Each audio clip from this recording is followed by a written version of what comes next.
क्रांतीज्योती सावित्रीबाई फुले यांच्या 195व्या जयंतीनिमित्त त्यांचे जन्मगाव असलेल्या खंडाळा तालुक्यातील नायगाव येथील स्मारकास मुख्यमंत्री देवेंद्र फडणवीस यांनी पुष्पहार अर्पण करून अभिवादन केले।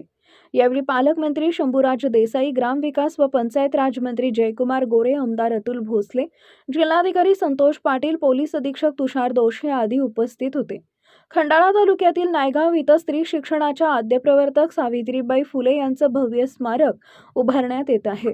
त्यांचं भूमिपूजन मुख्यमंत्र्यांच्या हस्ते झाले। त्यानंतर मुख्यमंत्री आणि इतर उपस्थित मान्यवरांनी क्रांतीज्योती सावित्रीबाई फुले आणि महात्मा ज्योतिबा फुले यांच्या प्रतिमांना पुष्पहार अर्पण करून अभिवादन केले। सावित्रीबाई फुले यांचं जन्मस्थळ हे स्मारक म्हणून जतन करण्यात आलं आहे। अनेक प्रेरणादायी आठवणी आणि त्यांचा जीवनपट उलगडणारे चित्र प्रदर्शन केले, ते देखील मुख्यमंत्र्यांनी पाहिले। स्त्री शिक्षणाच्या प्रणेते असणाऱ्या क्रांतीज्योती सावित्रीबाई फुले यांच्या जयंतीनिमित्त त्यांना अभिवादन करण्यासाठी राज्यभरातून हजारो लोक नायगाव इथं दाखल झाले होते। त्यांच्या स्वागतासाठी नायगाव नगरी सडा रांगोळीनं सज्ज झाली होती। सोशाई न्यूज प्रतिनिधी शुभम कोदे, सातारा।